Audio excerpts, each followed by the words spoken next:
So take two. Let's see if this works this time. So as I was saying, it's week 4 of Lupus Awareness Month in the UK. I have been quite quiet the last couple of weeks on the live front purely because my lupus has been acting up, and last weekend I barely had any voice. So yeah. So tonight, tonight in the UK, morning in parts of the US, we've got Latoya Henry, who is an occupational therapist joining us, and she's just going to run through how they can support those with lupus. We can get Dr. Latoya in.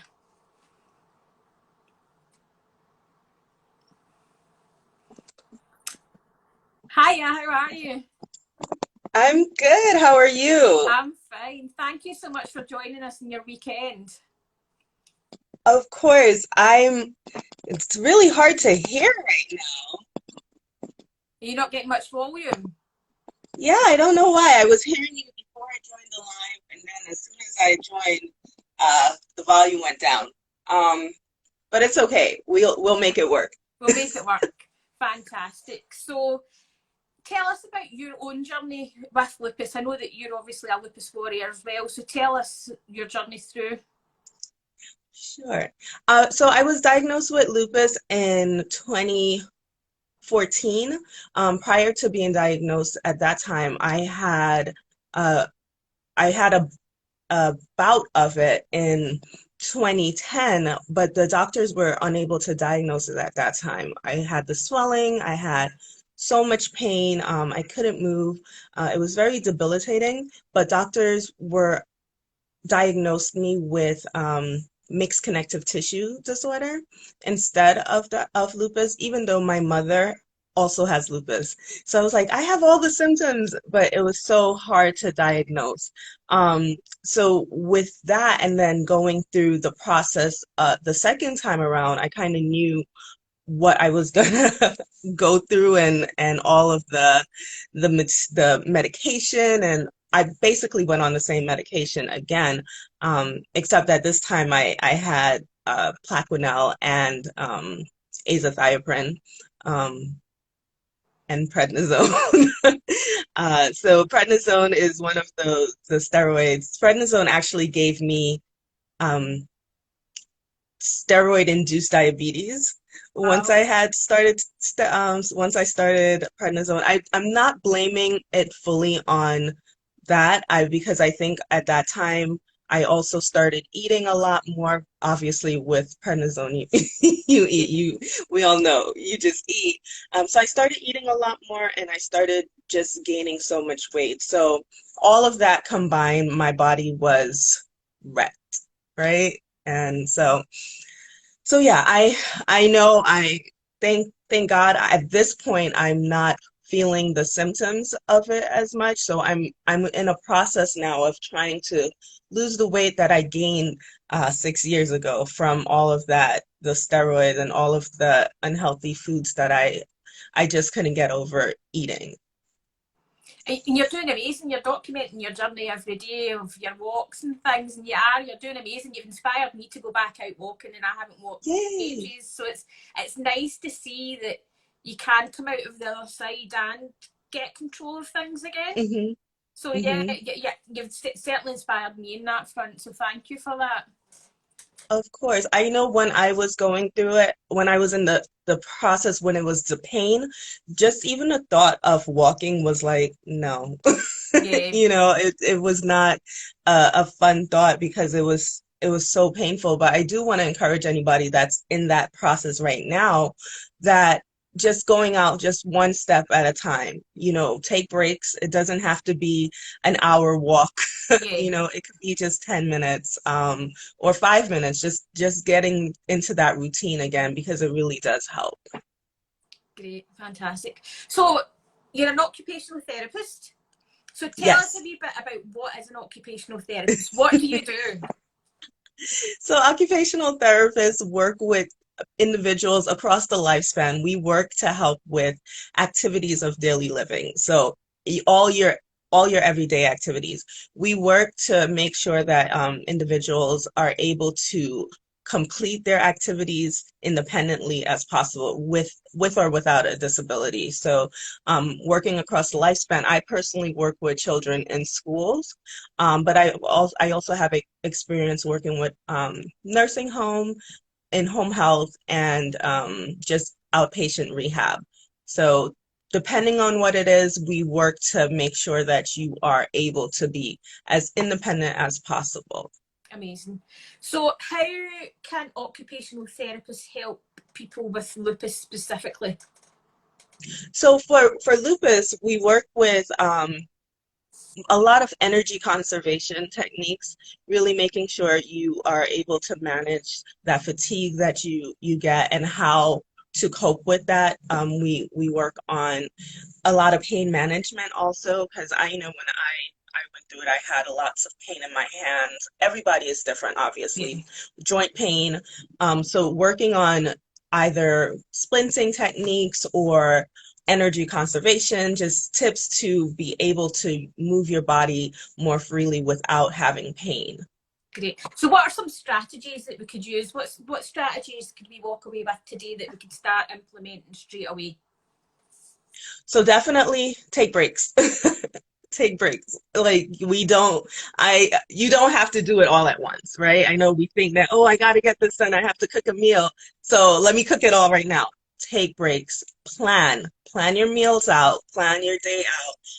Try to do the thing that's going to be the most time consuming first, right? So if you take the most breaks at that time, you're able to complete it, and it took the most amount of time, so you completed that one big task, right?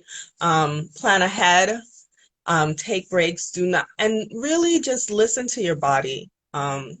It Your body really tells you what you need, and I don't think we give it enough credit.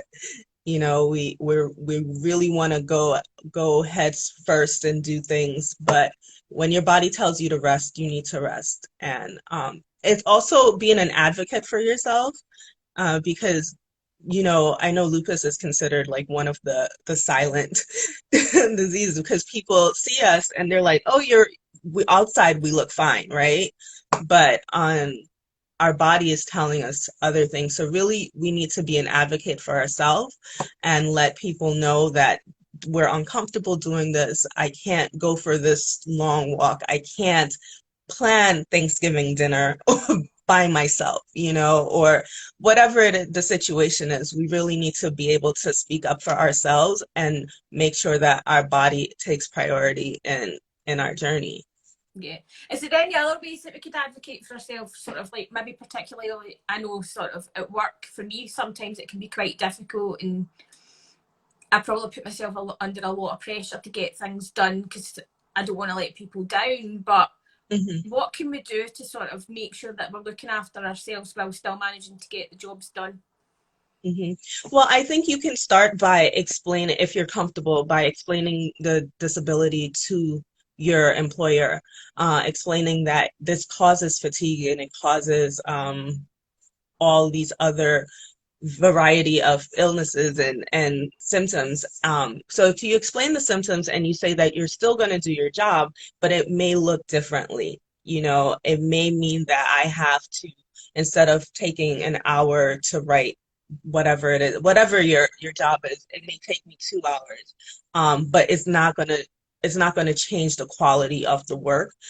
So really, I think most employers are understanding of a lot of the background, and you have administration and you have protection at your work. So if you explain to them what it is, and just be mindful and let them know that you can't do it in the the speed that you usually do it in, but that doesn't mean that you cannot do it.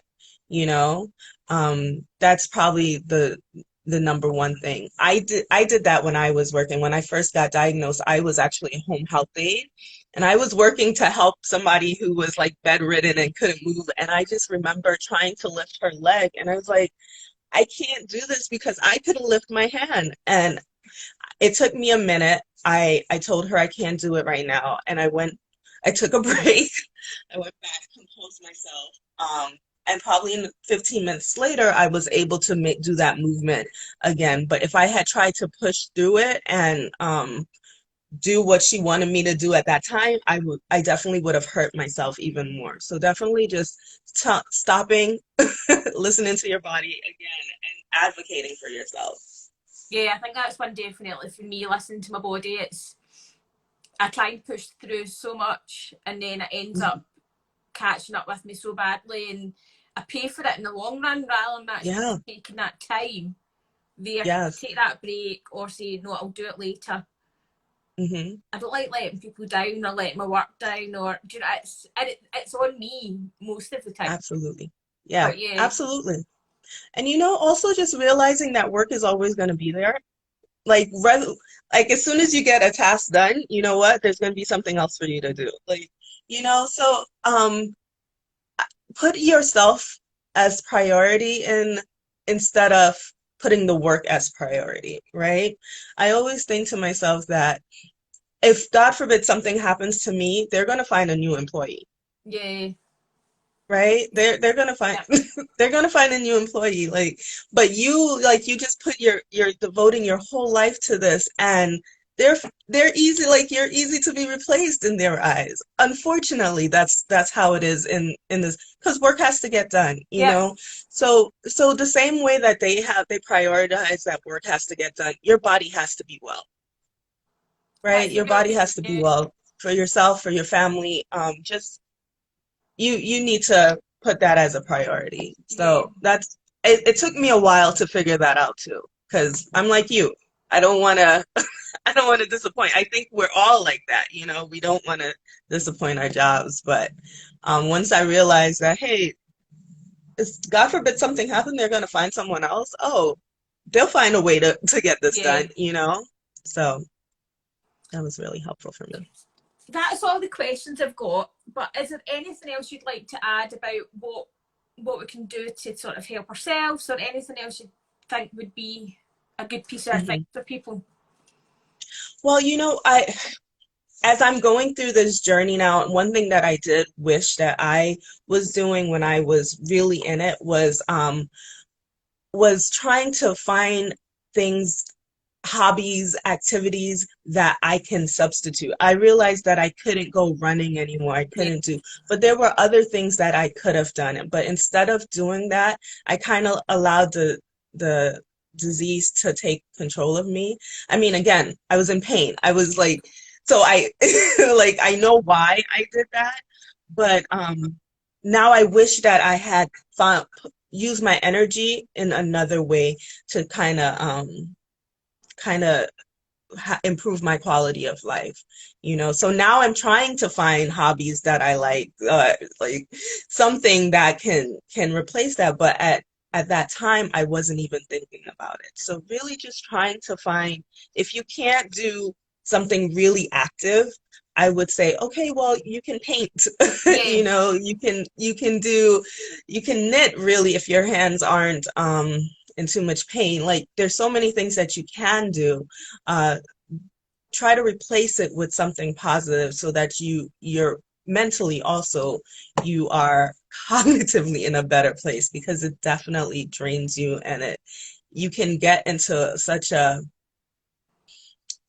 you can get into a rut if you don't take control of it. So totally. don't let it win. Yeah, and I think that's for me personally. The last couple of weeks, I've sort of my lupus has been really bad, and sort of it's totally floored me. But I've let it get to me mentally, and I can feel myself sort of slipping into sort of that depression and anxiety route. Yes, And it's yes, just been the last couple of days that I've managed to pull myself out again by keeping myself busy, by getting art supplies and starting to draw again. yes. Like my hands, I can't. My hands aren't good just now, but I've changed Hmm. the medium that I'm using so that it's not as intricate.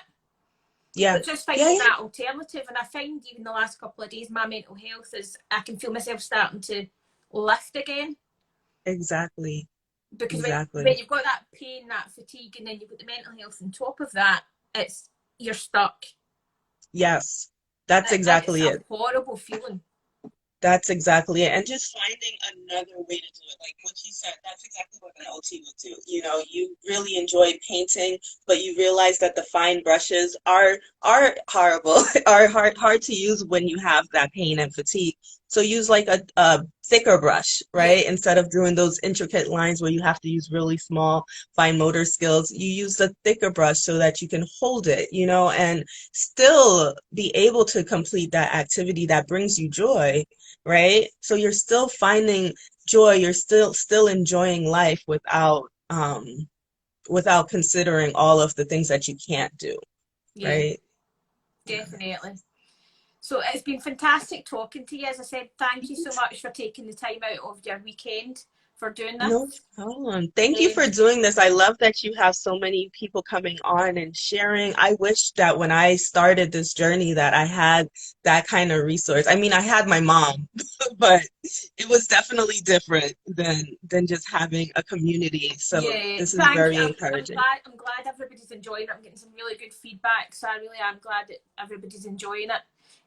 Next week, I've actually got a rheumatologist coming on, so I've got a Oh, load of good. questions for him. So yeah, so if anybody's got any questions, if you've got any questions, just drop me a message and I'll get them added in. Absolutely. So yeah, that'll be exciting. That's all for the last day of Lupus Awareness Month, so that'll be that finished for October. Hmm. But yeah, so thank you very much for joining me today. No problem. Um, I love your hair color, by the oh, way. Is it for lupus awareness? purple's my favourite colour. I've had it. Purple's your favorite color. It's awesome. So Yeah, I've you had it rock like this for a wee while now. But yeah, it's quite the thing for Lupus Awareness Month. it. It looks great. Thank you so much. All right. All right, have a good weekend. Thank You you. too enjoy. Bye Bye. bye.